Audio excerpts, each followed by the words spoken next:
Hello and welcome to Health Bar Half Full, the podcast that makes you feel good about liking games. And boy, do I feel good about liking games today, because we are going to talk about the PlayStation 1. The original PlayStation. It's among my top 3 favorite systems, could be my top 2, depending on when you ask me. It is January 30th. I'm Randy Fluharty, and with me as always, in fact, I don't know, this is a special guest. I can't believe we got this guy.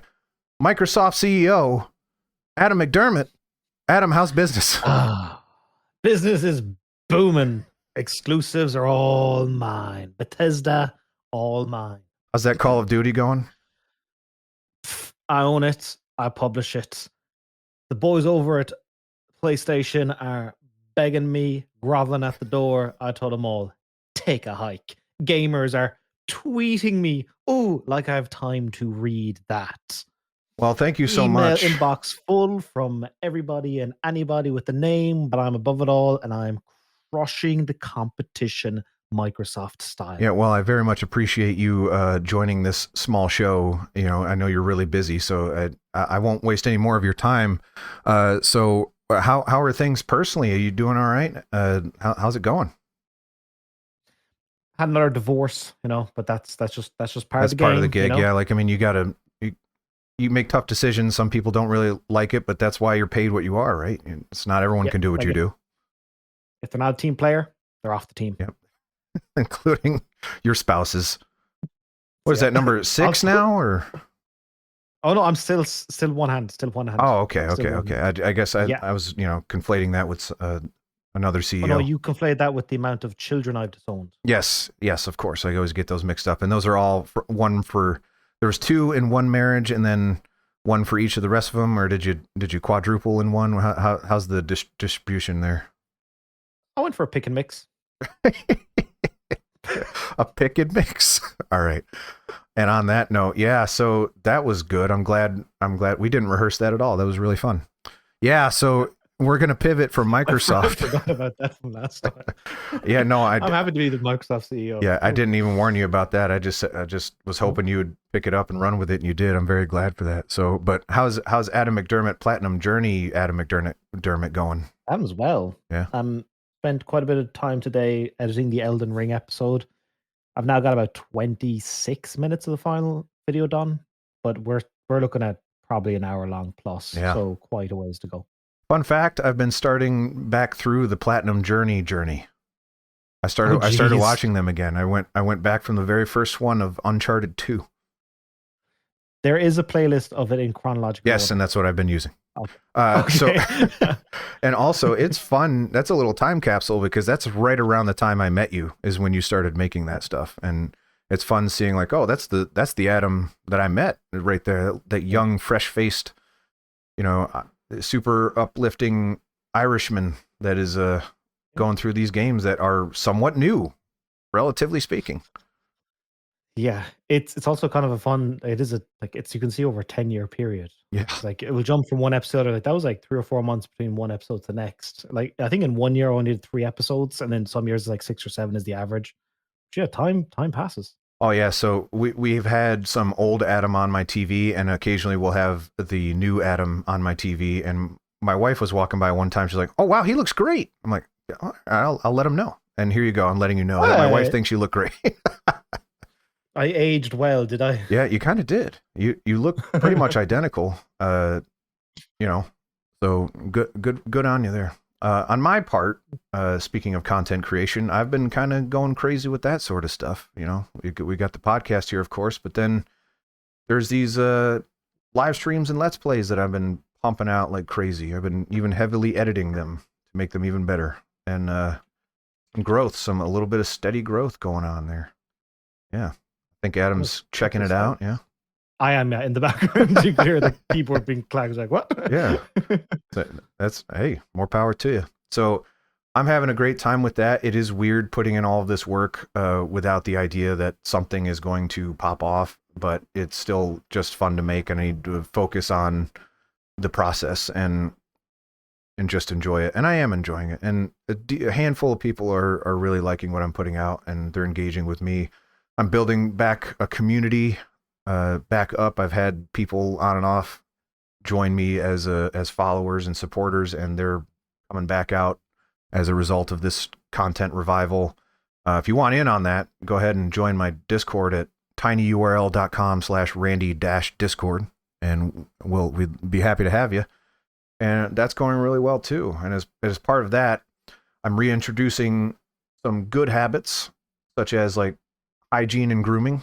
I know my beard doesn't look like I'm grooming, but I'm trying. So like last time we spoke, I said I didn't use beard oil or balm or anything like that. Now I am. Mm-hmm. I'm giving it a shot. I'm going for the beard thing. I want to see what that looks like. I've never done it before, so we'll see how it goes. Maybe there's progress in it. Can't tell really. Okay. But yeah, it's all right. It's not bad. What else am I doing? I'm making sure that I'm moving around enough, because normally I sit at my desk for too long. So I'm saying if I got to move around more, and making sure I'm present with my kids when I'm there, not lost in thought about something else. So just lots of good habits being reintroduced. Everything's going well. Financially, not as good. Not as good. Turns out this doesn't pay very well, all of these habits, but hopefully we can change Randy, that. You guaranteed I'd get 10 grand in the first month. Where's my money? I'm going to owe you. It's the tariffs. There's tariffs on this right now, and this is a buzzword I've heard, the tariffs thing. It means I get my money double, but later? Yeah. I think. Cool. Okay. I'm kind of lost on it. All I know is that I pay you more money for some reason. I'm okay with that. Yeah. Sure. Can't promise you're going to see it, but that's the agreement that I'm giving you right now. Good old DJT looking out for me, huh? Heck yeah. That's his name. We're not going to say his name. Yeah. That's why you vote as the citizen of the country he was running in. That is why you voted for him. Yes. Perfect. I wrote him in. I wrote him in the Irish elections. We are currently alienating half the audience, but that's okay. You need to know. I got a couple of comments because I put a disclaimer in one of my videos about some jokes that I made that I'm not proud of. I didn't remove the jokes, but I kept them. I just put a little disclaimer at the start, and some people got really mad at that. I'm like, man, you really... What did you joke about? So I said the word that we use for mental disabilities that we don't anymore. I said I was making fun of little people in a way that I wouldn't do anymore, and nothing cancel worthy, but not something I would do today. And I just wanted a quick disclaimer, like, hey, heads up, I wouldn't do this today. Didn't apologize for it. Just said, prepare yourself, and here it is in its glory. And yet it's my most successful video by quite a bit. So, is this the big compilation? Yeah, the big compilation that weirdly popped off and is still gaining more views than anything else I put out right now. It is like day by day, just creeping right up there. I'm not sure what it is about that thing, but another one is coming because I'm working through the game again as the other character, and another compilation will come as part of that. So hopefully that works out in my favor. Nice. Yeah. Adam, the PlayStation 1. Are you familiar? Yeah. I've heard of it. Yeah. We're a little bit older. I'm a little bit older than you, but not by much. And I think we're a little bit older than the average YouTube audience person. However, I don't think so anymore. Yeah. YouTube's been around so long. It's like when you found out that the average age of a wrestling fan is like 48. Yeah, that's because they started when they were in their mid-20s and they've just been wrestling fans ever since. That's essentially what's... Yeah.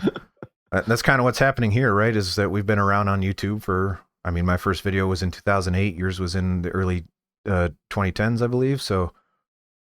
and something around no, mine there. was before then. Mine was 2008 or 9 as well. Yeah, so we've been here for a while, and we've just kind of aged up past it.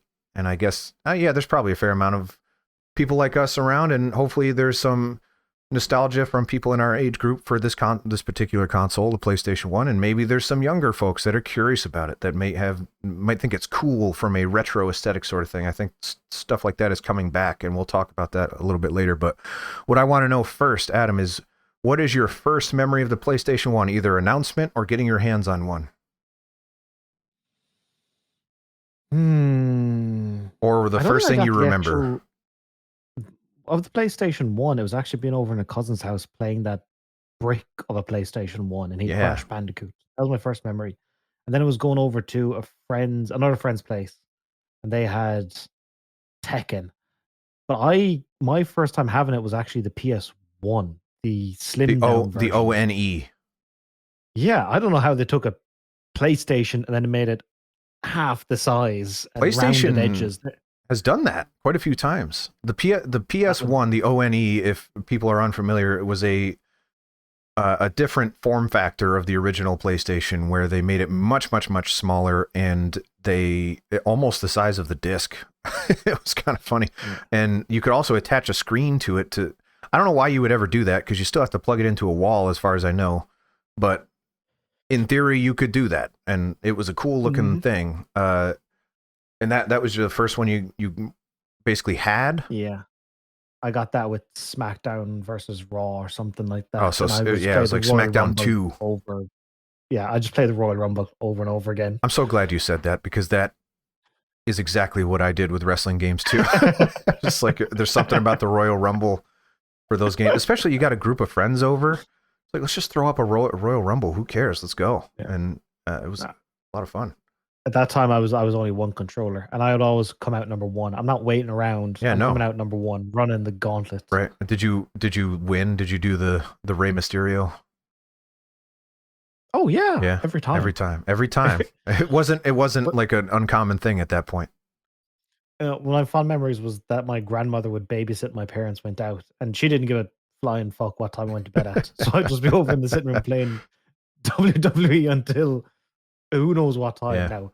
It might have only been like 11:30. Whoa, but for me, it felt like very late. Yeah, that's interesting, because my mother, who was mostly the person responsible for my upbringing, did not give a crap about when I went to bed either. And I turned out okay, I think. I mean, you can tell based on my eyes that I'm perfectly alert and wide awake. Well, your eyes are better looking than mine. So right now, that is absolutely true.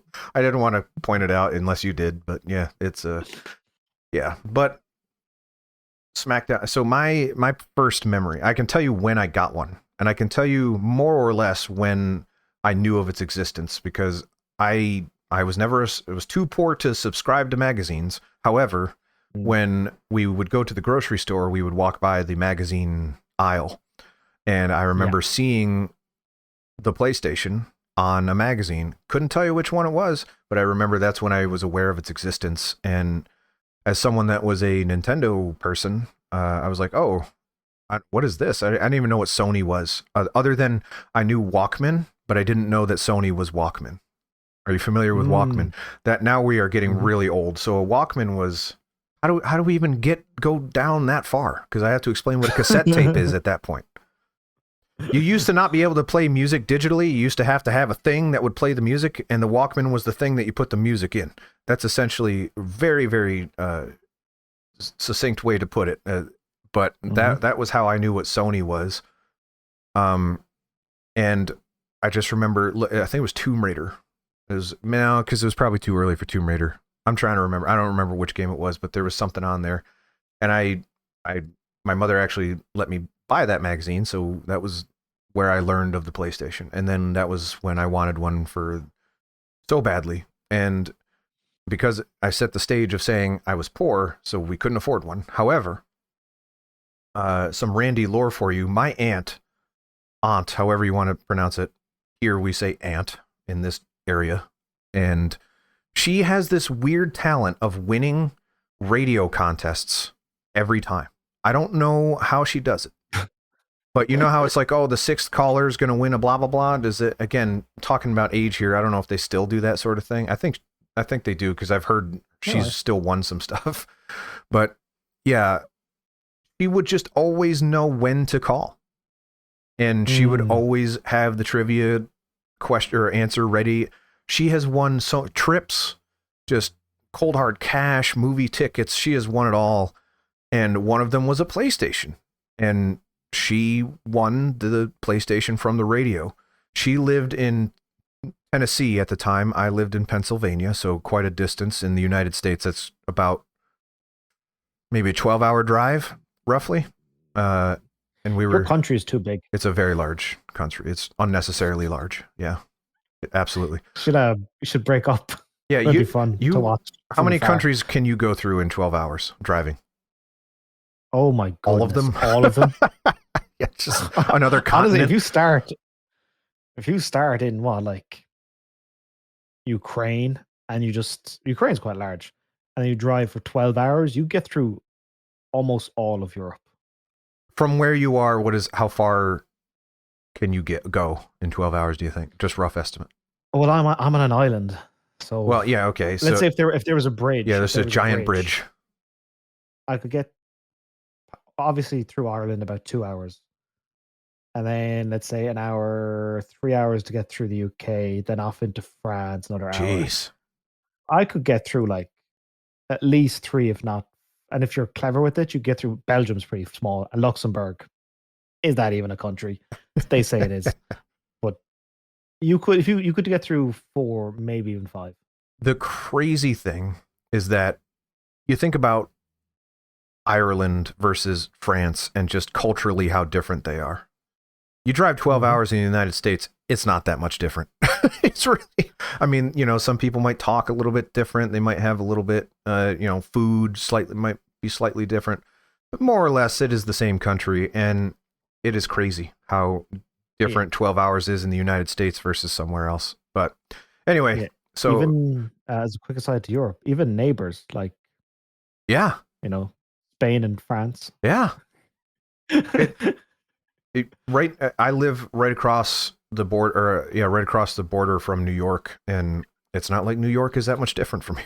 It's really not. So I had to very quickly Google. It is France besides Spain, and not. Yeah, it is. It's France besides Spain. You can say anything about any type of geography, including the United States, and I would have to believe you.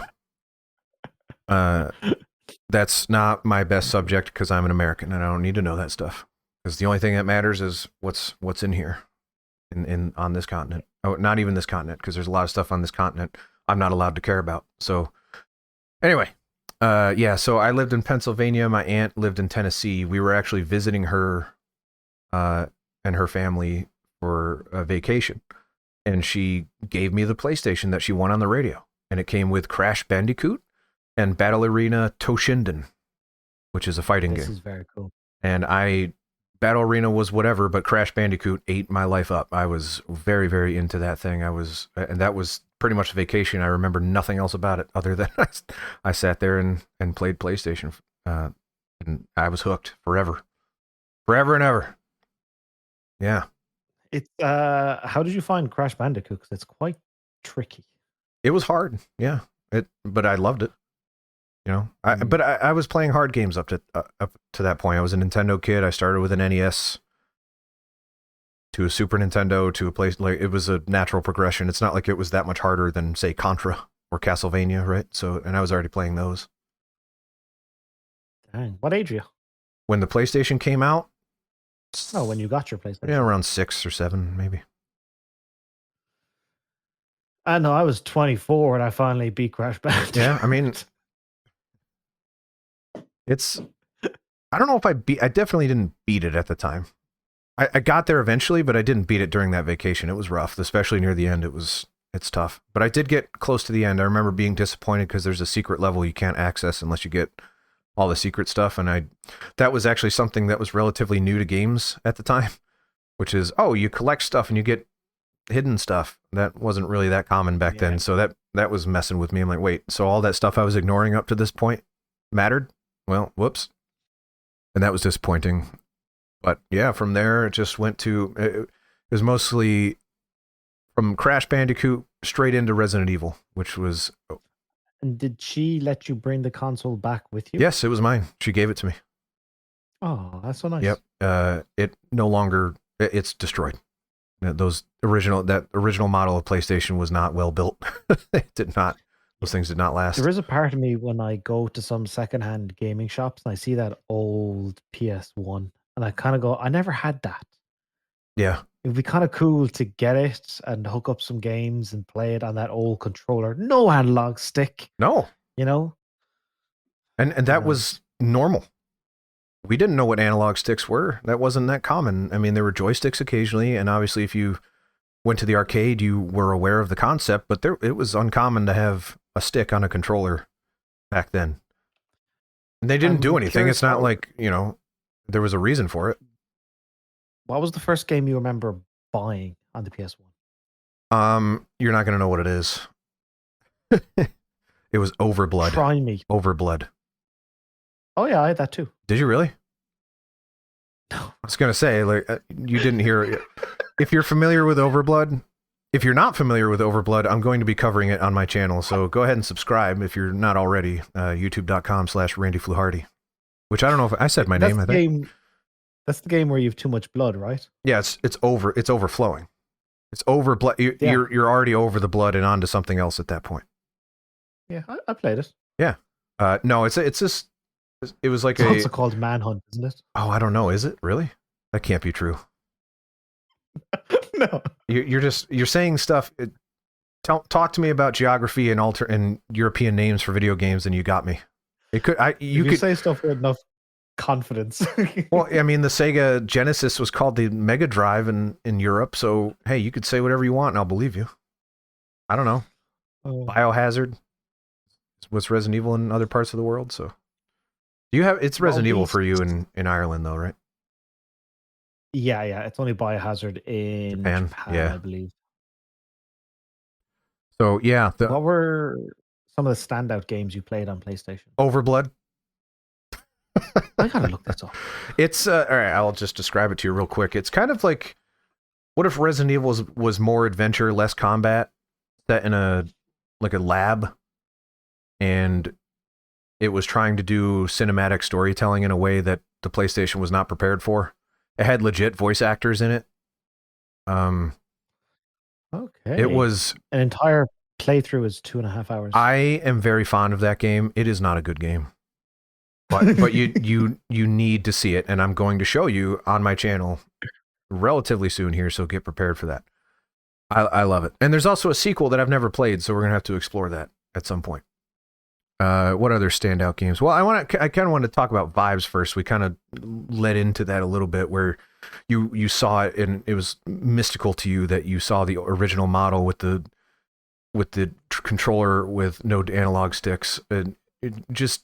At the time, did you have feelings about the PlayStation before you had one? I know you said you've played other people's, but was it something on your mind at all?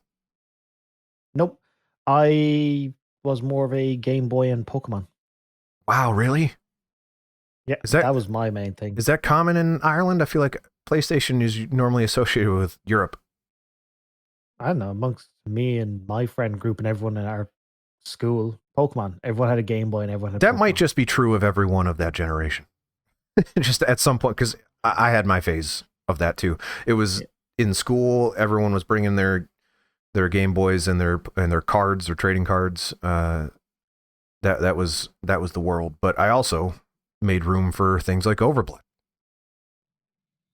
Yeah, I would not have been interested in Overblood at that time. 1996, I would have been 5. Yeah, I don't know why I was like 7, 8. I don't know why I was so into it, but I was. And I was not old enough to really understand what I was playing, but I still quite enjoyed my time with it. And the reason why I didn't have any kind of like, gravitational pull towards the PlayStation, because I was busy playing Pokemon Red, Blue, Yellow, Silver, Gold, Crystal. I had years of Pokemon. So by the time, that's why I got the PS1, the slim version, because when they originally came out, I was over on doing Pokemon. And, the PS1, I was, I think, like half the price as well. And that was the gaming scene in your part of the world at the time, mostly Pokemon. Everyone was on Pokemon. We had our link cables. Yeah, link cables. Each other. Did you ever get all 150? Way off topic. Did you ever all get 150 on the original generation? The original 2 generations, I got really all the Pokemon. Okay, I never pulled it off, unfortunately. The link cable was somewhat uncommon in this area for me. Yeah, because it's I would have you'd borrow someone's Game Boy and put in your copy of Blue, so then you can get the Pokemon and put into your copy of Red to complete the list. Can you could swap it like that? I thought you needed a link cable. Different games. Yeah, I know that, but I thought you needed a link cable for that. Yeah, so you have your Pokemon Red in your Game Boy. Yes. And when you borrow somebody else's Game Boy. Yes. And put Pokemon Blue in that. Yes, I see what you're saying. The game saves on the game saves on the cartridge. But I'm just saying that the link cable was a barrier in this area, because we did. at least my family was like, we'll buy you the system, we'll get you some game, not buy you games, but we'll allow you to rent some games, but you ain't getting any accessories for this thing. So if we have to buy something else, you're on your own. I don't know, the cable was like, $5. Listen, man. And we also didn't live in an area that had an electronics store readily available, so it was kind of like a journey to get one. Less so now. There's more available, but at the time, a lot harder. I live in a big city of 70,000 people. Big city. Yeah. But that was so. Yeah, I just remember it felt important. The PlayStation did. It felt like a new contender, and I was there and aware of the Sega rise to prominence. I was very, very young, but I was there seeing those commercials where Sega's throwing all sorts of nasty at Nintendo and saying we're the cool kids now. And there were those kids that fell for that hard. A lot of them. I was never that big of a Sega person growing up. I had one. They had some games on it that I loved to death, but it was never my preferred thing if I were to pick one. And that was... Then how did you, when PlayStation came along, did you feel there was a shift? Oh, yeah. Yeah, that's what I'm saying. That's when I felt like it was locked in, because it wasn't even just... That was when my family started to take notice. Before it was toys. Now it's an entertainment medium. Now it's like, okay, Resident Evil is for me. Tomb Raider's for me. Yeah. I can play these things and feel like I'm being an adult. And that's what, my dad got into it in a way that he never would have if it wasn't for the PlayStation. My stepdad did. My aunt, the aforementioned aunt, also got into it a little bit. These were, because Resident Evil was a big deal. Tomb Raider was a big deal, and those were adult oriented. You are going to play as an adult and do adult things in this. You are not playing as a cartoon character. You're not playing as an animal. This is just what grown-ups would do. And that really took off. And it was before games got too complex. You mentioned that the controllers did not have analog sticks. That was why it blew up, because you had to make those games work on that controller. And I can tell you, once that second analog stick became required for games, all of those people I said that were into games dropped. That's it. They could not wrap their heads around 2 analog sticks on that controller. That was too much for them. So that's why it was a huge shift for me. And I noticed it because I'm like, even my parents want to play now. Mm-hmm. Although without the second analog stick, we would be still in the dark ages. Yeah, in some ways. I think there's an argument to be made that there's a way to do it, but I also agree that for the most part, you need, especially for like first person games, unplayable before that. Yeah. You couldn't do even something like a God of War, a modern God of War without a second analog stick. You couldn't do, a lot of games that we really appreciate today, you couldn't do without a second analog stick. However, there are games that you could do. And I feel like we kind of get lost in the complexities a little bit. I do appreciate when we have limitations and we try to design around them. And I feel like that's what the original PlayStation was all about. It's like, we are still trying to figure out the third dimension, and we have these limited amount of buttons with which to do it. And here we go. Yeah. Like, for example, do you know how a common complaint for a lot of games used to be, this has camera troubles. Yeah. But it's been now a long time since any game has had the criticism of it's got a bad camera. Yeah. Yeah, that's true. And even into the second analog, or the analog stick generation, we were complaining about cameras. Cameras are a relatively new thing in terms of us having figured it out.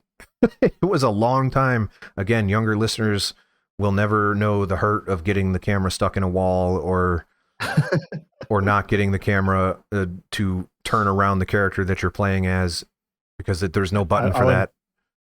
I played Devil May Cry 1 2 years ago for the first time, and Jesus Christ, I died in a boss fight multiple times because the camera just doesn't know what the hell to do. Yeah. But there are games that do it really well, because again, I'm going to bring up Resident Evil a lot because that was a big PlayStation game for me. the fixed camera. It's like, this is what you get to see, and you ain't moving this thing, and that's cool. God of War, the original God of Wars did that. It followed you, but you couldn't move that camera. It was a fixed camera. The original God of Wars were master classes, right? Because they were. I don't know if they were one of the first ones, or maybe one of the ones to do it well. When Kratos would be running and the camera just pulled back, yes, and you get this massive scope, and everything seemed epic, and you see the scale of it all. You go, geez, what an adventure I'm on! And the camera slowly comes back to Kratos as you go, and it's like, that was beautiful. And we don't do that anymore. And I feel like there's something to be said about that, because you could do that on the original PlayStation with no analog stick, right? You could. The graphics wouldn't look as good, but there's nothing stopping you from a gameplay perspective from doing that. And I think there's something there. Yeah. And it was the last time that my extended family paid any attention to video games. They are long gone now. What about the Wii? No, not in my family anyway. The only family in America who didn't get swept up in the Wii. Listen, fever. I liked the Wii. I liked two Wii. Yeah, you catch me on any day, I'm gonna be Wiiing all over the place. Record scratch. I still don't know how they got the name. It worked on Earth. I know, but couldn't have just called it I know the avatar they called a me. Just call it that. Why? Nobody think we're going to sell this in America and Europe. Check translations, no? Could you imagine if they did the me and then followed it up with the Me Too? They're ahead of the curve. Yeah, hire me, guys. All right, you be Microsoft CEO. I'm going over to Nintendo, and we'll exchange business cards, and we'll take over the world. Randy, the Switch 2 is on the horizon. What you got for us? It's a lot like the first one. Wow. Yeah. How isn't that kind of anti-Nintendo? Nintendo are normally like very innovative. Yeah, but the first one made so much money. Oh, we want money. Nintendo, yes, the new Nintendo really likes money. The old Nintendo really liked money too, but we didn't quite have it locked down in the way that we do now. So now we're just going to do what everybody else does and iterate. Oh. Plus, our games you can only get we have similar philosophies. Like money, can we put Game Pass on your thing? Yeah, we'll talk off air. We got stuff going on. I'll give you a really barely passable, but people will still buy it version of the Master Chief Collection. Yeah. They'll still buy it. I'll give it to you if you let people sign up with a Microsoft account. Deal. We can bring your Master Chief Collection alongside our Mortal Kombat, our Doom Eternal, our all of these games that can't run on our system. Yeah. I want like they will try it on your shitty system. Yes. And then it'll go, I should buy a much nicer system from Microsoft. Yeah. The money is still good in here. It doesn't. I don't care if they don't like it, if they're going to buy it, and which they are. So. And also I want to do. I have this great idea for a collaboration. Mario and Forza. Okay. Listen, Mario Kart is great for toddlers, but you want like a real racing game? That's Forza. Let's put Mario and Luigi. Hey, Luigi, never more relevant. Hey, cha-ching, cha-ching. Yep, Luigi. Put them in Forza head to head. Okay, well, first we'll get the movie out. You get the next Mario movie out. We'll have a sports car in the Mario movie that Mario drives. We'll get that license from some kind of car company, or Lamborghini or something. We'll have that work out for us. I get Elon on the phone. Yep. And then we'll get some licensed popular music to play on the radio while Mario is driving it up. Do the kids still like that band? Who are they? Imagine Dragons. Yes. That's what we're going to be doing. The kids like that, don't they? Yeah. Let's get them. Yep. We got them. And let's go buy out all the companies after that. I do like buying companies. Yes. All right. All right. We'll exchange emails, and we'll get that rolling. Our secretaries will talk, and we'll get something scheduled. Like just between me and you, and nobody else is listening. Yeah. I secretly hate PlayStation. Right. They're so annoying. It's terrible. I can't believe it. Yeah. Yeah. I mean, and now like Herman Hulst was running it for a while. He's not even Japanese. It's messed up. That's I don't like it. We're gonna have to take them out. See the true Japanese. I respect Japanese people. Yep. You know, they're okay. You got good food. Yep. You like to drink beer. Yep. We should crush PlayStation. Yep. Konnichiwa. Hi. All right. And scene. Now that we have dubbed each other one of the two major video game company CEOs, let's talk about the third some more. Yeah. So the original PlayStation. Yeah, that's kind of about what I wanted to address the vibes, which we did. It did feel like a cultural shift for me, because I was a little bit older and I had access to one, so I saw it. But let's talk about some games. Yeah, you said that you did get your hands on one eventually, and there's one in particular I want to address, and I want to see how long it takes you to say it. So for me, I just played the wrestling game. Okay. That's all I played. You listed one off to me in the DM that I have to address. Oh, Croc. Croc. Yeah. We have to talk about Croc. Oh, actually, I'm going over the list of PS1 games. I actually have I have another one as well, which I played quite a bit of. Driver, yeah. Drive. That I played a lot of. That was good. Yeah, that was a good one. And, a very hard tutorial level, but it was cool concept. Damn, I spent like 4 hours in that fucking tutorial. I don't know if I could beat it today. There's some sort of reverse handbrake turn you're meant to do. Yeah, and I don't even know what they are. You know, yeah. So I'm just driving around the parking and stuff has been marked off, and I don't even know what I'm doing. Yep, killing and it. There's always one left. That's why they call me Driver. But Croc, good memories of Croc. I think I got on a demo disc or something. So I played it a lot. So when I brought up that, so you brought up Croc after I said, hey, come up with some PlayStation games that you want to talk about. You listed Croc. In my Discord, again, tinyurl.com/Randy-Discord, someone had mentioned Croc out of nowhere not too long ago. And I'm like, oh, that's weird that he likes Croc. I'm aware of Croc, but I didn't know it meant anything to anybody. Fast forward to you mentioning Croc. I'm like, well, now I need to know. And I went and I downloaded the ROM for Croc and started. You've been playing Croc. I streamed it. I streamed Croc. And it was among the most popular streams I have done. People were losing it over Croc.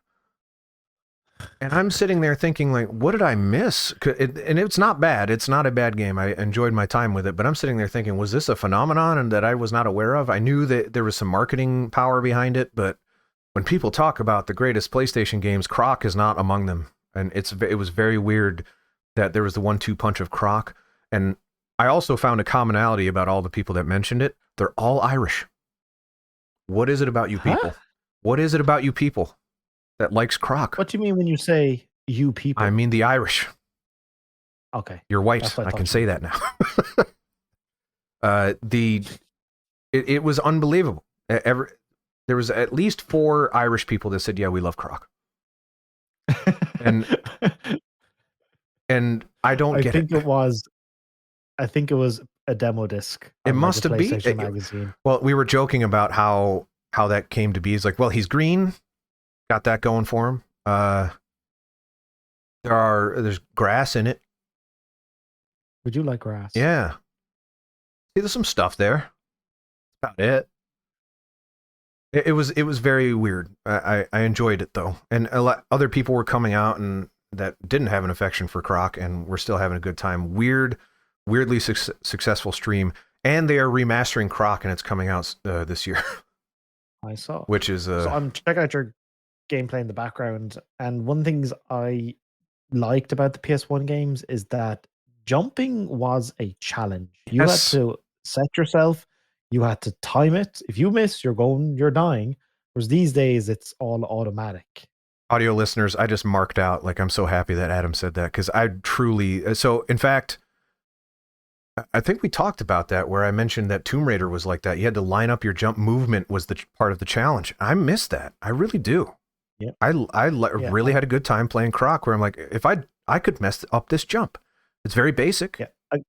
There's a segment where you're trying to go over lava and you jump on platforms and they kind of like shake and about to crumble. So you got to like jump on it, shimmy, align, jump, and then sometimes you can do a long jump or like a little hop. Yeah. And if I was Crash Bandicoot, I would just hop off that thing and no big deal. But because I have to line up my jump, the fact that this platform is going to fall, there's tension there. Mm-hmm. It's awesome. I really like it. I miss it. And that's why I kind of bringing back the point where there are some design lessons that we could take from the PlayStation 1. Another thing that I want to kind of advertise is that I'm going to be doing video essays about topics like this. So if you hear me talk like this and you like it, again, subscribe, do all you're going to do because you're going to get more of it. Anyway, there are design lessons that we need to be taking today from that era where they made that it was on purpose, kind of by necessity, but also because it's fun. I think the idea of each jump being meaningful is powerful. Dark Souls is the perfect example. Every fight is meaningful. Mm-hmm. Every corridor is meaningful. Everything in that game, there is no wasted movement, no wasted space. It is all there for a reason.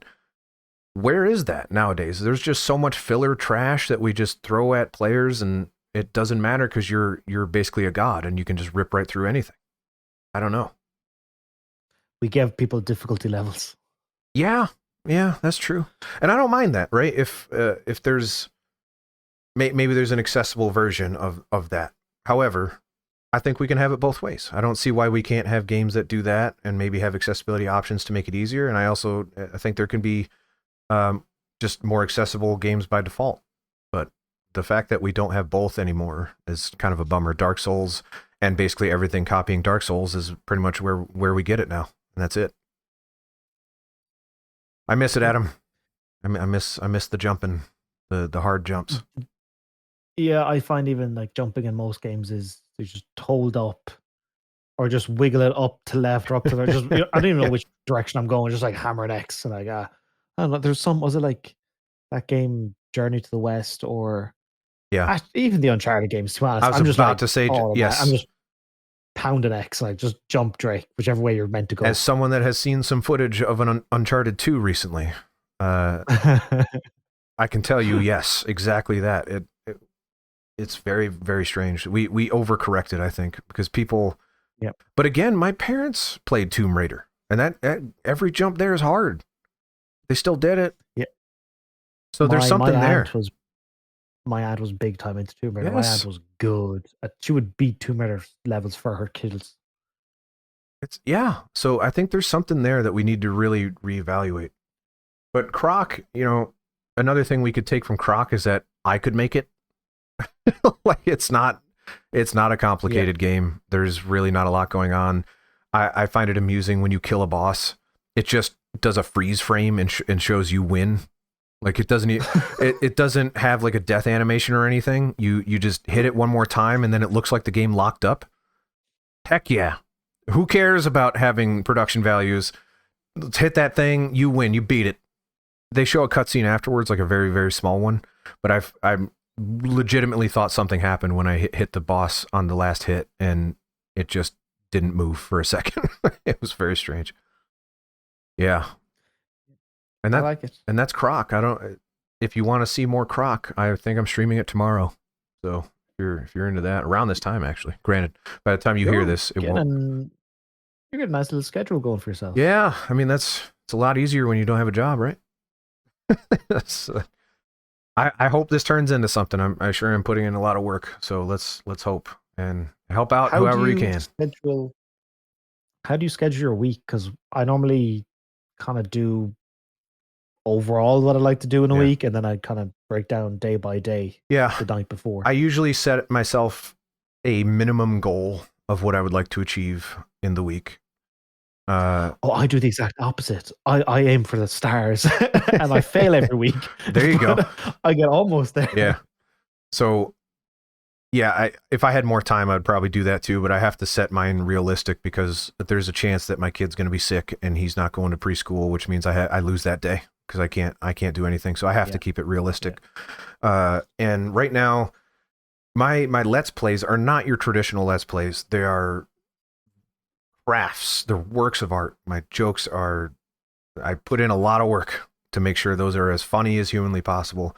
I edited in, I wrote, performed, and edited a music video for a parody of Nightmare Before Christmas that's 60 seconds long in my most recent video. So I will check this out. yeah, it's also on a short if you want to check that out. It's easier for you.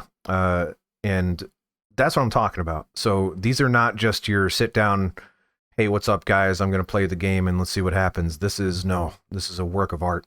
This is timeless. That's kind of why I feel like my compilation of the first one took off the way that it did, is because it's just good stuff in there. I made sure that it's not filler. It's making sure everything I say is funny. I like that idea. Yeah. And so that takes actually a fair amount of work, more than you'd think. But I try to aim for at least one of those per week, at least one, and at least one live stream. And the ancillary work of like the thumbnails and checking the analytics and keeping my community engaged, research, planning, all of that other stuff. I make sure I do that as well. So that's the bare minimum that I want to achieve every week. I like it. Pretty soon, I want to say, okay, I have a good rounded Let's Play thing. I've got the live streams going. I want to do video essays as well, the edited sort of stuff like that. So that, and it's going to be around the PlayStation 1, which is why I'm talking about this topic today, is because that's the channel. The main topic of my channel is PlayStation 1 and the games around it. So, yeah. This works for me. So that's, I'm looking forward to it. Yeah. How much time realistically can you, not time week to week, but how many months can you do this for? I have a minimum amount of time that about June. We're recording this in January, the end of January. I have until June to where I have to start thinking about it. 5 more months. 5 months, and then I have to start thinking. As in, okay, can this keep going in the way that it's going? Or do I need to bring in some more money? But it's possible we get to June, we're doing okay. You know, we haven't needed to rip through savings and we can push it out longer. Who knows? And it's possible that we get to June and say, okay, I'm going to go become an Uber driver, bring in a couple bucks while I'm doing this stuff. So but June, that is the time frame where I have to start assessing that, because that's about how much money I have to go through. Does your wife watch your videos? She does. Oh, She's mildly amused by them.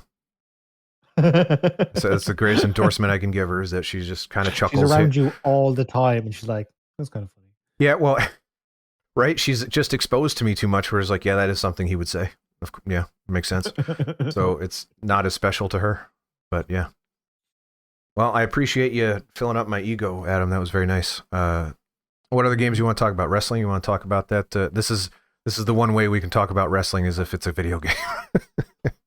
Is GTA is that GTA 1? GTA PS1? 1 and 2 and GTA London are all on the PlayStation 1. Yeah, I played GTA 1 and they were interesting. They were interesting. There's a game, they weren't particularly, they're okay. But there's a game I always saw a demo of, but I never got around to playing, but it seemed like the coolest game ever. Yeah.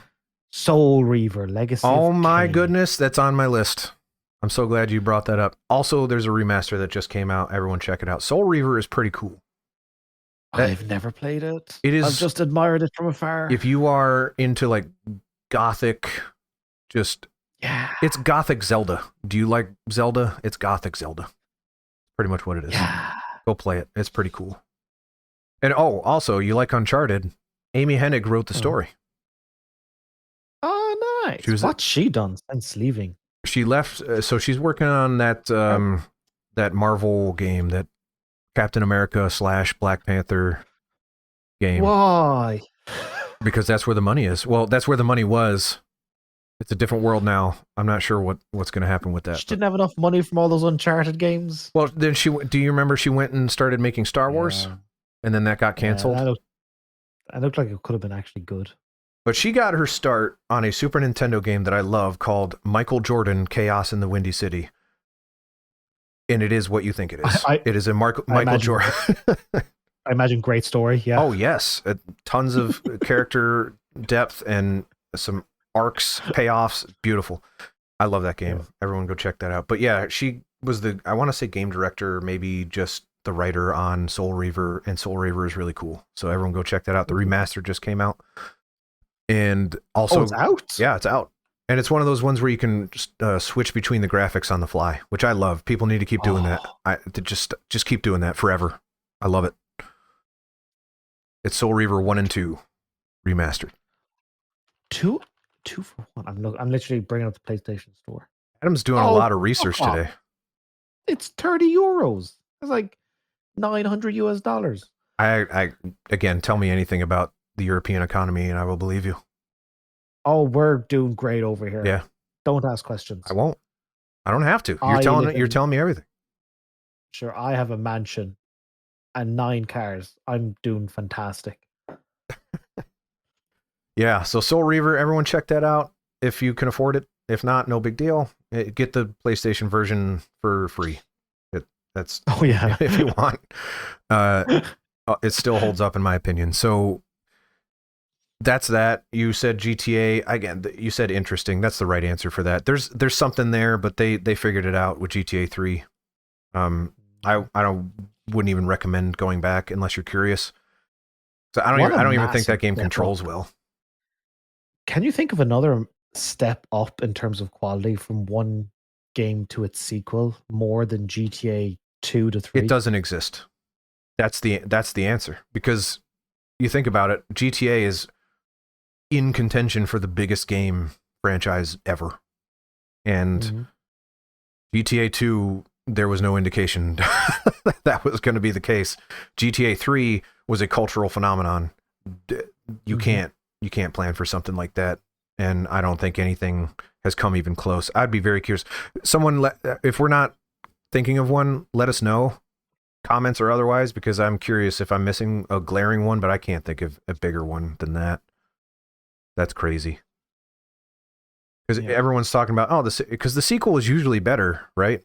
And because people are just better at making the game that they were making. However, unlike movies where the sequel is always worse. Yeah. In games, sequels are always better. Yeah, well, because you know the technology, you know what the game rules are, the design, the engine, all that stuff. So you're just better at it. So you make a better game. Yeah. That's not the case with movies, but I can't think of a bigger jump than that. Especially, it's a different engine. GTA 3 is not the same engine as GTA 2, obviously. So unbelievable. Yeah. Now, did the same actual developers make the same? Yes. Like, did those same folks who made 2 like throw it all out? Yeah. So there was a guy. There's a book that I read. I'm trying to remember what it was called. I want to say it's called Wasted book. And check it out if you want to know. My memoir as well. Yeah. Microsoft CEO Adam McDermott, his autobiography called Wasted. Yeah. So, but it goes through the history about how that all started, but it is more or less the lineage of GTA 1 through the entirety until the Housers left. The Housers were mostly the people responsible. Check out that book if you're curious. Wrestling, you want to talk about SmackDown? The game? Yeah. Those games are cool. Oh, the game. You want to talk about SmackDown from this past Friday, which I didn't watch, nor do I know what happened on it? No, I didn't either. Subscribe to Patreon if you want to know my thoughts on the next. I don't have a Patreon yet. I know Royal Rumble is like what? This weekend? Next weekend? I think it's this weekend. I have been so out of the loop on WWE that I could not tell you anything. Yeah, but the Royal Rumble is the Royal Rumble. It is the Royal Rumble. You're right. And is it on Netflix? Oh. Because if it's on Netflix, I might just watch it. These are the questions we need to be asking. Yeah. For the PlayStation 1, is the Royal Rumble on Netflix on the PlayStation 1? Royal Rumble says, is it this weekend? I believe it is this weekend, yeah. Because it's usually in January, so if it's any later than this weekend, which is February, then I don't know what they're doing. Yeah. It is indeed this Saturday. Yep. On Netflix. 6 p.m. Eastern. Is it on Netflix? I don't know. Oh, they're doing a kickoff on Peacock. Ugh. Maybe it's on Peacock then. Still. We'll have to look into that, but I played a lot of Royal Rumbles on SmackDown for the PlayStation 2. Or no, SmackDown 2 on the PlayStation. All right, I need to check this up. Who was I your would be very interested. Who was your main in the PlayStation SmackDown games? Create a character. Yes. I made my guy 7 feet tall, and he had a jumping choke slam for a finisher, and he came out to Triple H as one of his songs. So mine That was was my very guy. similar. He had a hockey mask on, my character, Nice, and classic. jorts, and I believe flannel. So it was basically Raven with a hockey mask on. Did you? What was his character's name? Very unoriginal. Mine's I called e- him Dead. I called him Dead Man. I called mine Spike. Okay, we just took Yeah, so we just wrestling took names already. names of other wrestlers and made them our own. So I was like, Undertaker's taken. I'll have Dead Man. I guess the thesis for this podcast is let's take design lessons from the PlayStation because I think wrestling games suck now, and I don't think they did back then. I haven't played. Oh, also I found out something. You're going to hate this. Yeah, In the US, it ain't on Netflix. on Over here it is. is it on Peacock? Do you know I don't why? have Peacock, but I don't know. It's not like pay-per-view. Do you know why? Because Europe, number one. Ichiban. Yep. But at least we can afford Soul Reaver remastered over here in That's America. true. Damn. I can afford my 5 cars and 3 wives, but not 3 Soul wives. Reaver. I'm losing the count here. Are you sure it's 3? Is that what you said before? Morning, noon, and night. Oh yeah, okay. Is that their names? Yeah. All right. Well, they had names, whatever. Yeah, and then you before, just know. yeah, I got it. You labeled them. Perfect. Morning, noon, and night. It's like imagine being around a woman more than 2 hours. Fortunately, my wife is sleeping right now because otherwise she would not be allowed to be here. Yeah. I liked that's the wrestling games. Yeah, the SmackDown games especially were so fun because they were just arcadey fighting games. The reason the games don't work anymore is that they try to make it too much like real wrestling. And real wrestling is a fake sport. It's really hard to make a real game out of a fake sport. I'm sorry. Were you sitting down? I'm sorry. Everyone, I'm so sorry. Santa Claus is not real. Listen, when John Cena fights and he never gives up, that's because he's just better than everyone. Yep. Nice story. Jack. Yeah. And I don't know. I liked that system of SmackDown, just fighting game where it's like, okay, you're fighting for momentum until you get a finisher. You use the finisher, you win. It's a simple concept that worked really well, and that's kind of what wrestling games were for like a decade. And then how is it nowadays? It's like simulation. They've got all of these different ways to make it feel real. Like which I can't even describe it because it's so complicated. We talk about people falling out of video games because games got too complicated. Go look at wrestling games. Look at the lineage of what happened to those things, and that's exactly what I'm talking about. Who was asking for a simulation professional wrestling game? I guess somebody was. I do hear a lot of folks speak very fondly of that No Mercy game. Yeah, No Mercy's great, and it's the same thing. It's a fun fighting game because they made a game out of something that's not a real game. I do have a question for modern wrestling games. Yeah. Why do they look so terrible? Oh, I can tell you. Budget and time. You just face scan them. Well, it's face scan, and you have to make sure they animate right. You have to make sure that they've got the right textures, and they have to make sure that the roster doesn't change that much. Like, surely once you've animated, if you just spend like, okay, this year we're going to get, maybe not Randy Orton now, but like 20 years ago, let's just get Randy Orton's animation down. In theory, they do that. And then we got him. In theory, they do that. So I don't work for them, so I'm only speculating here, but I assume it is a mixture of time and budget and priorities. I'm sure there are, because what they did was they probably look at what they had and said, okay, that's good enough. And that's it. Because most people don't care. Like I played Death Stranding. Why can't we get character models like that?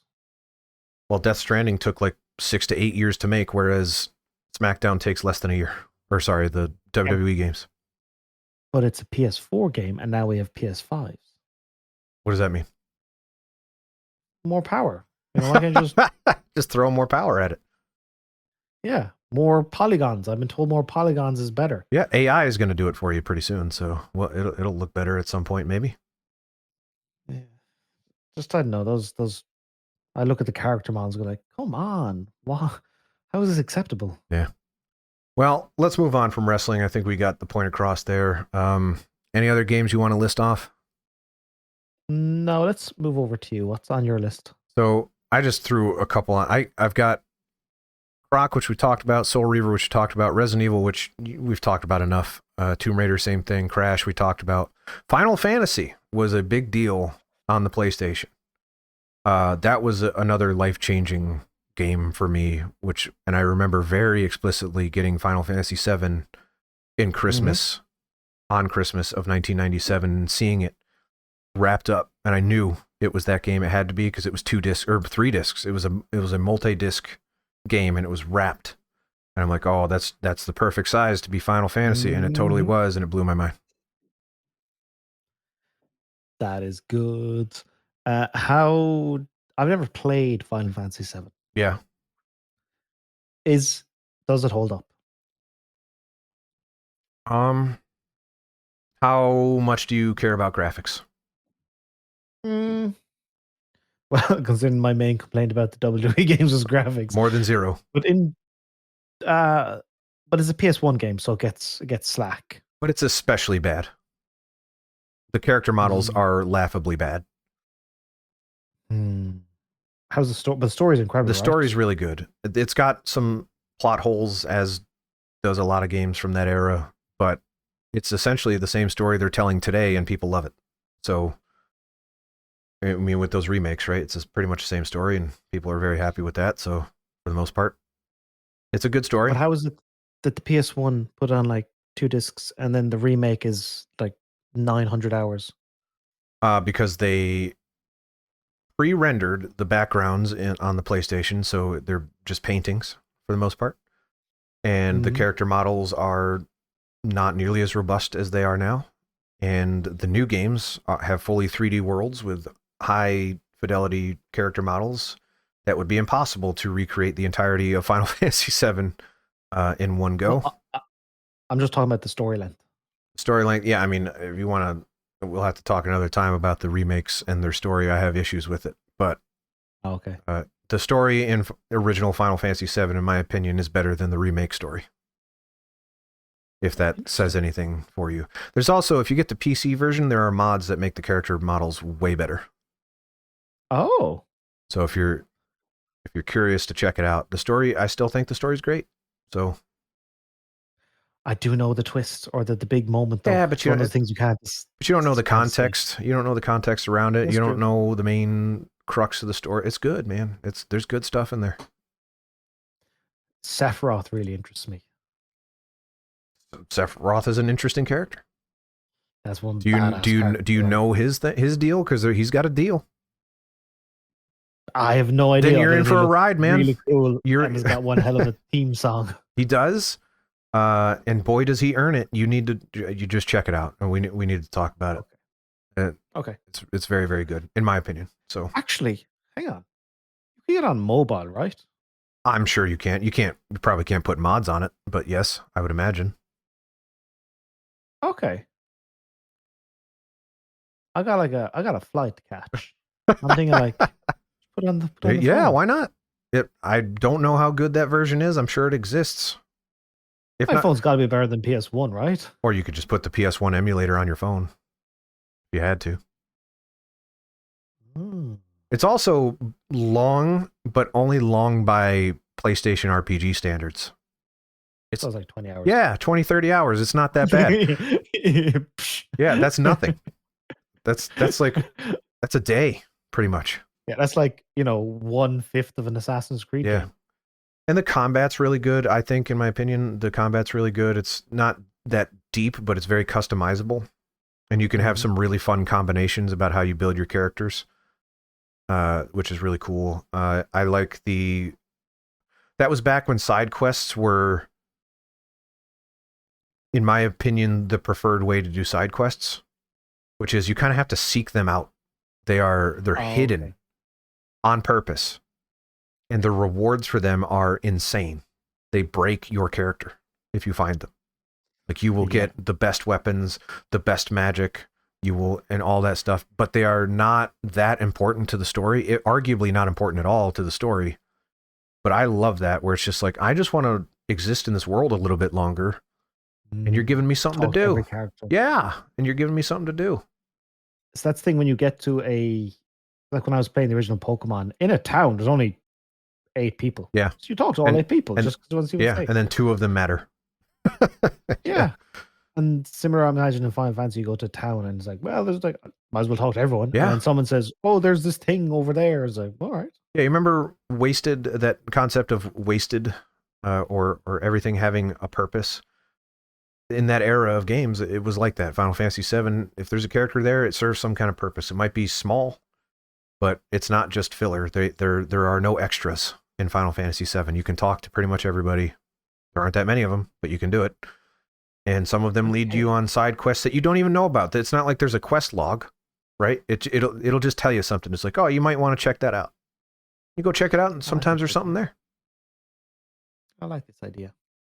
I'm very curious. We'll have to do like a one-off Final Fantasy VII spoiler cast or something. If burn through my whole phone's battery, arrive in a place with like no phone. Yeah. And like, what happened? Playing Final Fantasy VII, yeah. Plug your phone in. Yeah. You should have an outlet on the plane, right? Yeah. I should check that. Yeah, a USB thing, something. I hope so. Yeah. Oh, that'd be nice. Because I get sometimes jealous when people have their Switch, like playing your fucking modern games. Yeah. It's like, I got a phone. I took my Steam Deck on a plane last year. Oh, that's good. Yeah, it was good. What did you play? Oh boy, what was I playing? I genuinely don't remember. So it was a very memorable experience for me. That game Balatro, I'd say it'd be incredible for like a train journey or something. That was before it came out.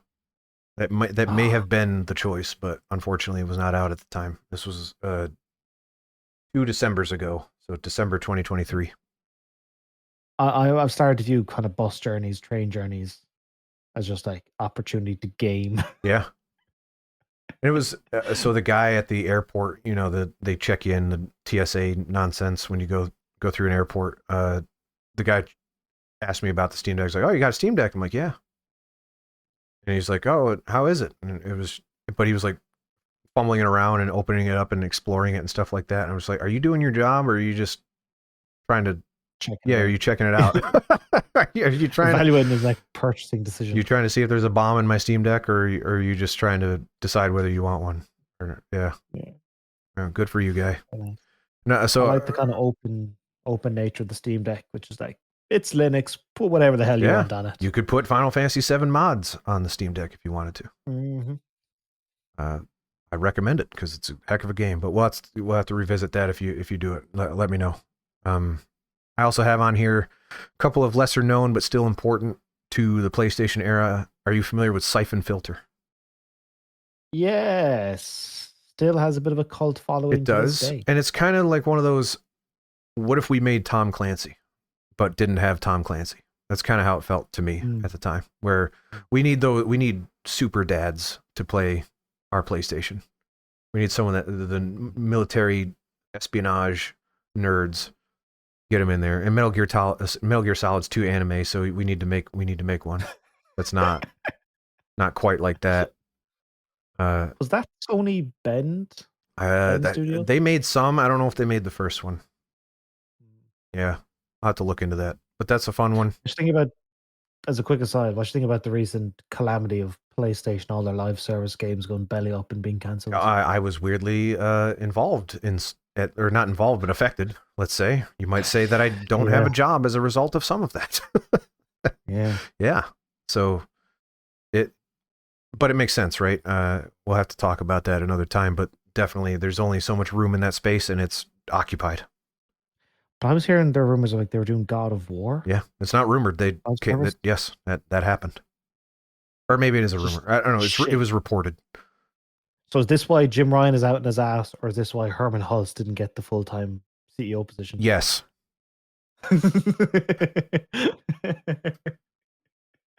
Jim Ryan saw the writing on the wall and he's like, you know what? The PS5 is a mega hit. Get out. I'm getting out while I still can, and everyone looks back on the major success that I helmed. You get to do the shareholders meeting. We've got like 14 games in development, going to rake in billions, and then get the fuck out before all of them get cancelled. Brilliant. It's good. It's good strategy. Are you familiar? Let's see if Jim Ryan's available for Microsoft. Yeah, he probably is. He likes money. Are you familiar with Tenchu? It was the first game to have a cover system. Yeah, Tenchu is really good. I want to revisit that because I haven't touched it in a while, and that series lasted a lot longer than I thought. Speaking of Wii, there was one on the Wii, which is longer than I would have expected Tenchu to last, because you haven't heard about Tenchu in a long time. Everyone thought Sekiro was going to be a Tenchu game when it was announced. Before they named it, they thought it was going to be a Tenchu game, and it kind of is. Kind of. Nah, Tenchu's more stealth, I guess. This is relevant to the news. Dino Crisis. I never got into it. I like the premise, but it's just I don't like the combat. I don't like bows in most games. Never. You're mixing that up with Turok. Yep. There's no bows in Dino Crisis. Dino Crisis is, I will tell you exactly what it is in less than one sentence. Resident Evil plus dinosaurs. Okay. Yeah, I'm thinking of Turok. Yeah. Yeah, very different that games. Also got re-announced. It did. It did, yes. Okay, well, there we go. So Dino Crisis, I say relevant to the news, might have been overselling it a bit. They have re-released Dino Crisis 1 and 2 on Good Old Games. So, well, that's on you then. Yeah, I definitely oversold it a little bit. That one's on me.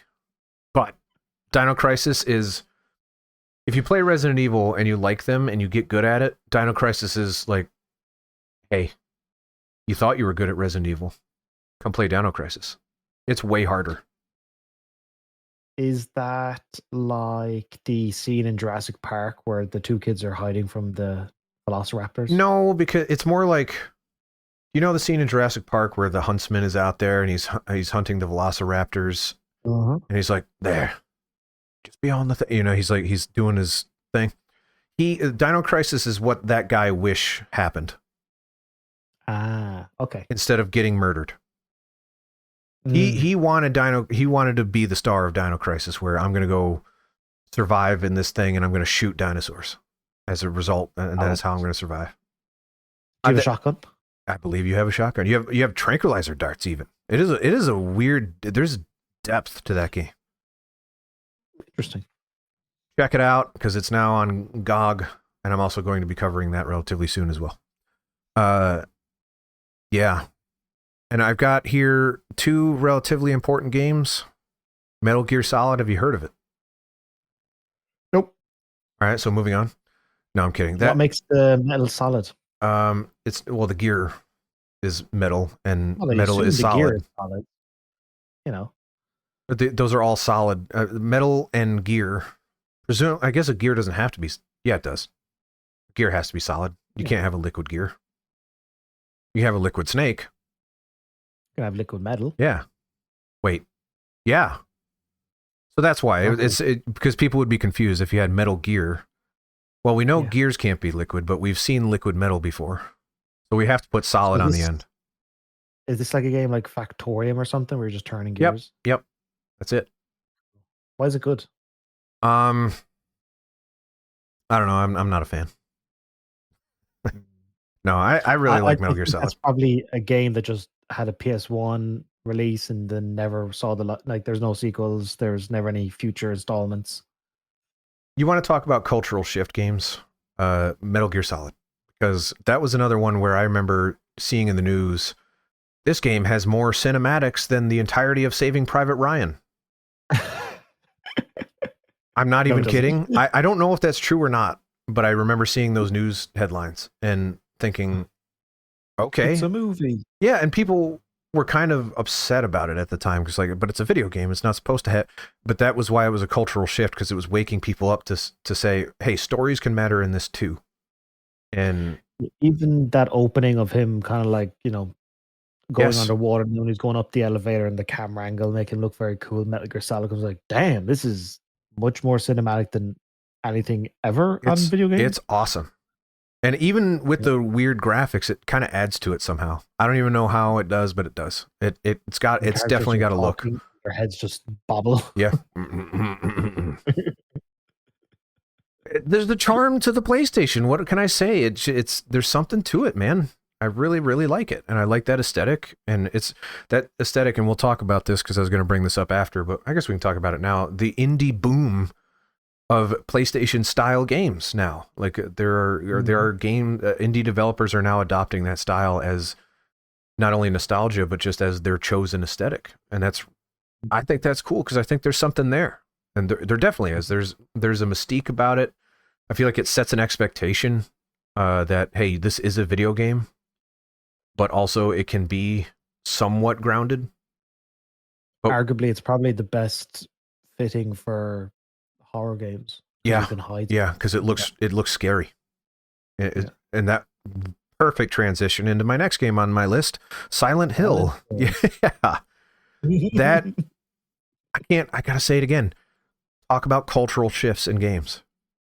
Silent Hill was huge for that. And I was 10 at this point. That was when people were talking on the playground. I was like, "Are you able to play it? Can you play this game? Are you able to handle it?" It was big stuff. Resident Evil was like nothing at that point. We were laughing at it. We had Resident Evil 1, 2, and I think 3, or at least close by the time Silent Hill came out. And Silent Hill was like, no, put on your big boy pants. It's buckle up, baby. And It was the challenge. It was, can we do this? Can we sit there in the dark alone and play it? People would lie. Say, yeah, I beat it. Oh, what happened? What did you see? Don't worry about it.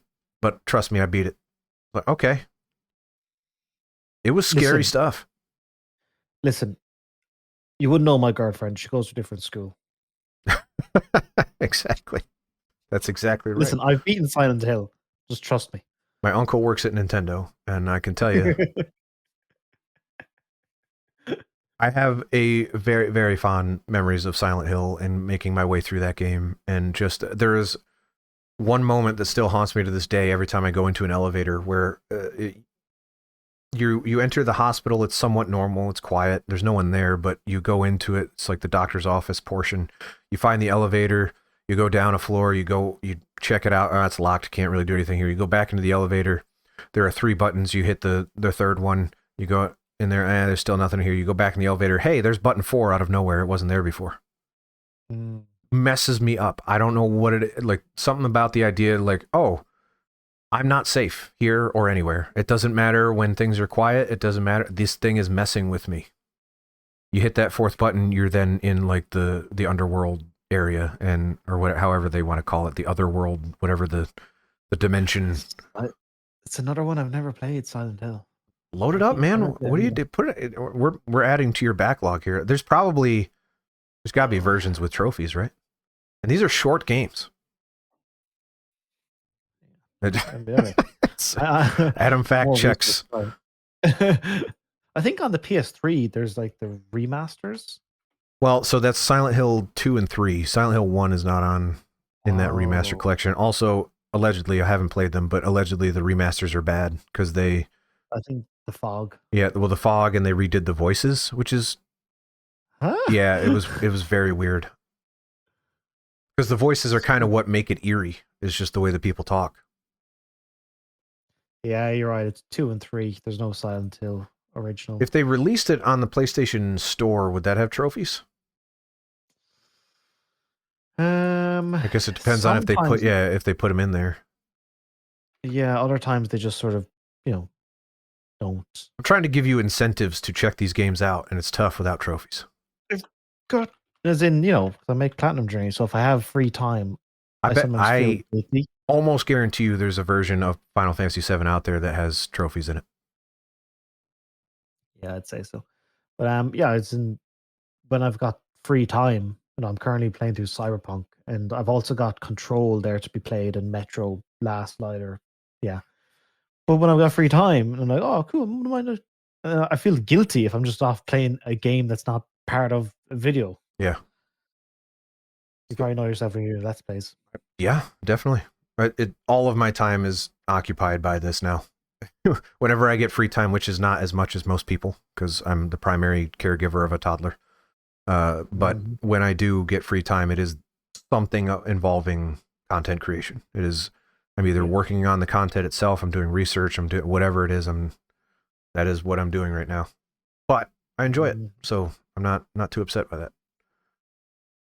So that's Silent Hill, and that's kind of the games that I had to talk about. There are so many that I could talk about, but we can't be here forever. I did have my community come up with their responses. Unfortunately, I didn't think this through and realize that I'm using Discord to record our cameras. Therefore, I cannot actually go and look via my computer. So I'm going to check on my phone real quick and see if there's any noteworthy things that people wanted me to share. Let's see here. Centered around playing it at a friend's and family's houses. That is also something I've noticed, is that a lot of people have memories of, like, we didn't have one, but I always wanted one, and I went to a friend's house and played it. That seemed like, again, it's that vibe that I get from the PlayStation. It's like, oh, it's mystical. Oh, you've got a PlayStation? You're one of them? You're one of those families? Yeah, as in, if you're like a certain age, you wouldn't have a console. But maybe your friend is a year or two older than you and they have a console because they've got an older brother. Yeah. It just felt like the big kid console in a way that nothing else had at that point. Ew, you've got a Game Boy. I've got a PlayStation. Yeah, so check out the boobs on Lara Croft. Yes. The triangle boobs was a big deal. You'd laugh, but that was something that we talked about as children. We were like children. It was taboo. And everyone's like, oh, there's a secret. If you get all the secrets, you get to see Lara Croft naked. Yeah. And we were into it. We were like, oh yeah, we do. The kids these days, they don't know how hard it was to see nudity. We were desperate. We needed to see 3 polygons without clothes on, and that was what we had. Oh yeah. We had not hit puberty at that point, so I'm not sure why we cared that much. It was just the fact that it was taboo. We weren't allowed to do it. I think that was why it was appealing. So Rinku the First in my Discord says Legacy of Kain, fond memories there. We had talked about that. That's Soul Reaver. Actually, I don't know if it doesn't specify if it's Soul Reaver or Blood Omen, but either one of those games, pretty good. Final Fantasy VII, maybe you heard of it.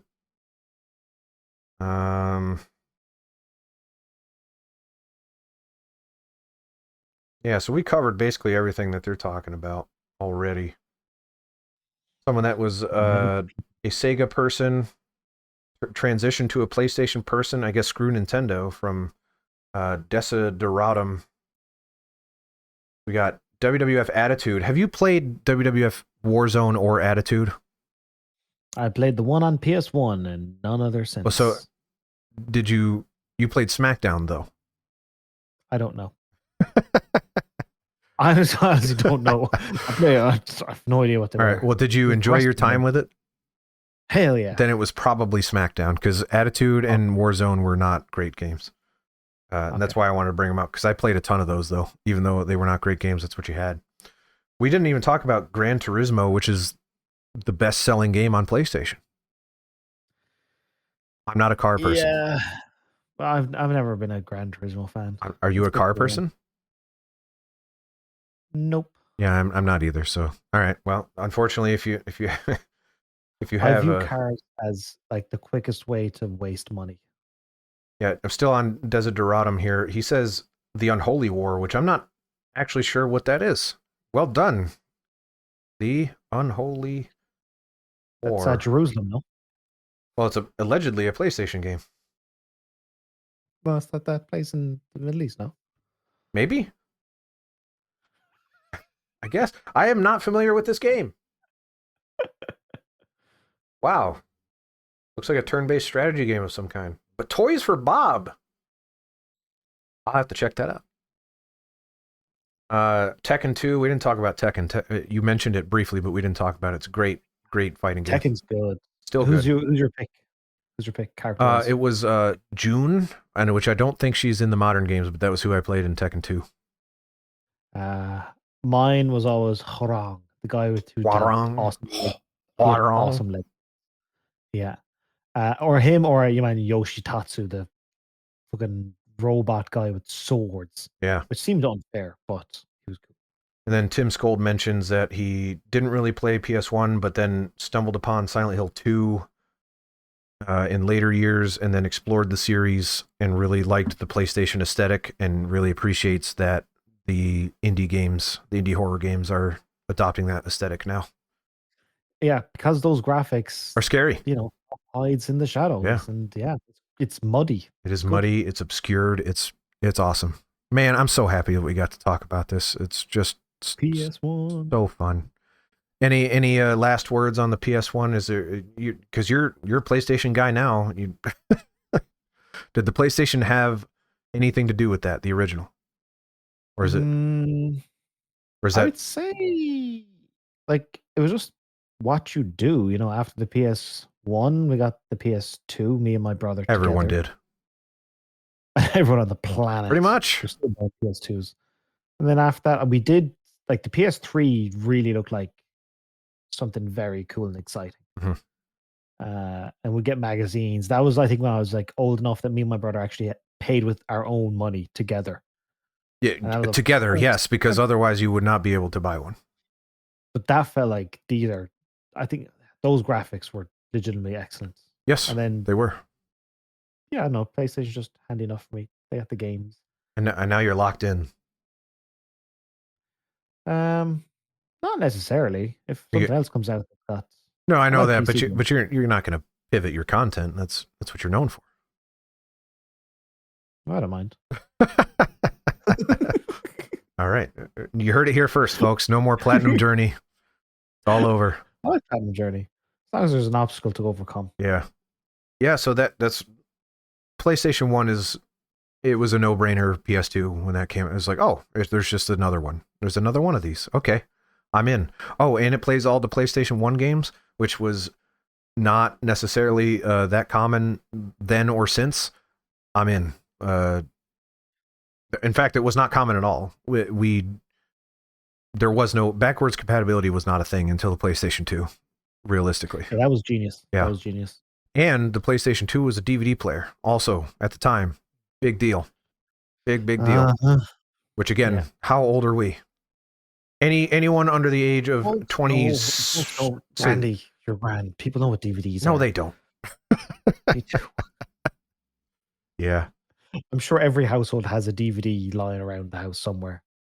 Yeah. I can't stand how much I love the PlayStation 1. Again, depending on when you ask me, number 2. It's not number 1, but it's definitely number 2 console. Oh, yeah. What are the other 2 in your top 3? PlayStation 2. Which might be higher than PlayStation 1, and Super Nintendo, which might be higher than both. That's the first one? No, it's the second. NES is the first one. Super Nintendo is the second one. Nintendo. Okay, yeah, got it. That's the one with like Mario 2 and all that, right? It's with Super Mario World and Link to the Past and some very important games to me as a human being. There we go. Yeah. But those are the 3. And depending on when you ask me, that the order of which could change at any point. Yeah. Yeah, like today when you're talking about PlayStation, that's number 1. Kind of is, yeah. You might get a glance of Zelda someday and go, actually, yeah, the SNES is my number 1. And then you might catch some clip of GTA Vice City and go, actually, the PS2 is my number 1. Well, right now, considering I'm locking my niche into the PlayStation 1 on my YouTube channel, and I'm talking about it in the Discord, I'm being transparent with them about how I'm shaping my content. And I'm talking about all these PS1 games I want to get to. And when we were streaming Croc, everybody was talking about their PS1 games they want me to get to. And I'm just like salivating. I'm actually just getting, it's just, oh my goodness, give it to me. I'm so excited. So yeah, today it's probably my number one. And I couldn't think of anything better to talk about today than that because I was just super excited about it. I couldn't stop thinking about it. I was like, let's talk about the PlayStation. It's so good. And we didn't even talk about how it could play CDs. Oh, that was fun. Yeah. That was fun. Or the opening that felt like I was walking into magic. Not Yeah. the when you turn the system on and the load screen, it was like whoosh. It was which PlayStation is kind of trying to replicate ever since and have failed, in my opinion. Yeah, that the PS5 now when you boot it on does the PS1 loading screen because the 30th year. Oh, it does that whether you like it or not. It does that without you turning. Well, I don't know. I haven't turned on my PS5 in a long time, so if it does it. Randy, when you finish this, turn on your PS5. I don't even know if it's plugged in. PS5 near you?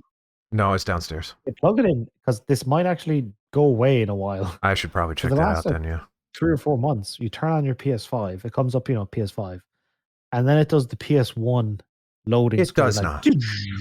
It does. What? That massive white screen. Yeah. Well, why don't they put more games on it that I want to play?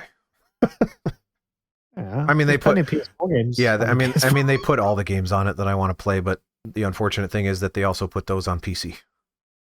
Yeah, which is the last time I turned on my PS5 was for Final Fantasy VII Rebirth, which is also now on PC. So that's the last time I'm ever doing that. You should turn on your PS5 to this evening. I should do that. I should do that. Yeah, so that was amazing.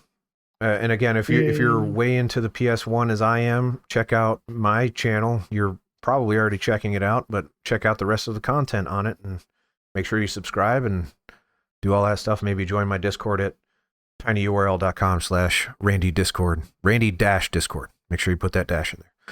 Next podcast, Adam, that's February 13th. I was thinking that we talk about the news, and here's why. I have no idea what's happening in the world. So I have not kept up with anything that's going on. I have no idea. See, unfortunately, I know too much of what is happening in America. Well, I'm more talking about games. Just games. We can keep the scope under control a little bit and say what's going on with games. They announced the Switch 2. I barely know about it. There's other stuff going on. NVIDIA announced new graphics cards. There's plenty of stuff that has happened since I've even looked at the news, so I have no idea what's happening. I think it would be fun to go through and maybe put a positive spin on all that stuff and see what happens. I do know NVIDIA's stock crashed. Why? Because the Chinese announced they had an AI system. Oh, it's on. There's a war brewing, and you know it. There's always a war. It makes life fun. There wouldn't be another Metal Gear Solid game. There arguably isn't a new Metal Gear Solid game. There just isn't a new Metal Gear Solid game right now. Actually, there's a remake of 3. Does that count? Nope. No, it doesn't. You said new. I did. It's new in the sense that it didn't exist before. We've got a fun, what's coming out this year? What are people working on? Right. So that's what I'm talking about. It would be fun to go through. We talked about some of the games we're excited about, but not really what's actually coming or what's even happening. That I'm sure there have been layoffs, but that's not something I necessarily want to spend too much time on. But is there any first-party PlayStation game coming out this year that we know of? Or are they all cancelled? I guess we don't know. Wolverine has the potential to come out this year. Maybe. And also, what else other than Wolverine and Ghosts of Utah or whatever it's called is even in development? No, that's not coming out this year. But what else do they have? I have no idea. Because if they were putting all their eggs in the live service basket and they just canceled all those, what the heck are those guys doing now? Now what? We're back to 5 years. Yeah, we got to wait another 7 years until the next. I guess the Naughty Dog thing, but that's not coming out for another 4 years. Witcher.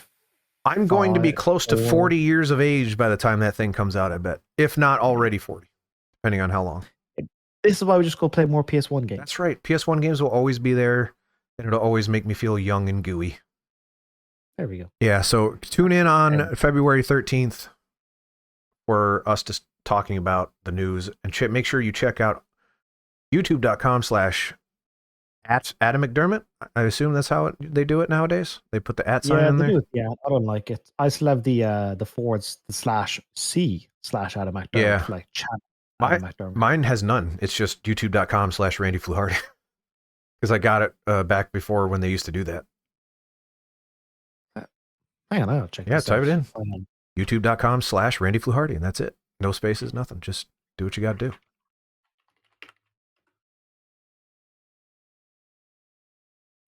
I'm checking it for me. Haha, I have it too. Yeah, all right. We're that old that we have good URLs for our YouTube channels. Different ways to access our channels. You're just /your name, /C your name, or @your name. So what's yours? What is it? Just Adam McDermott? Yeah. All right. So go to youtube.com/Adam McDermott. Check out all of his stuff. I never knew that. Yeah. That's so cool. All right. I'm going to hit the music. By the way, the music, credits to the music in the description, and I'm going to start listing the artist Spotify. His name is Evan Vath or Evan Varth. I apologize. I don't remember your last name, if it's Vath or Varth.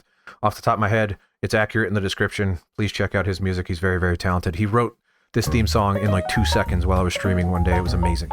So yeah, check that out. And we will be back in 2 weeks' time, February 13th. Adam, thank you so much for taking time out of your busy Microsoft schedule. Crushing my opponents. PlayStation weep at my might. Yes, and this is Nintendo signing off. Thank you, everybody.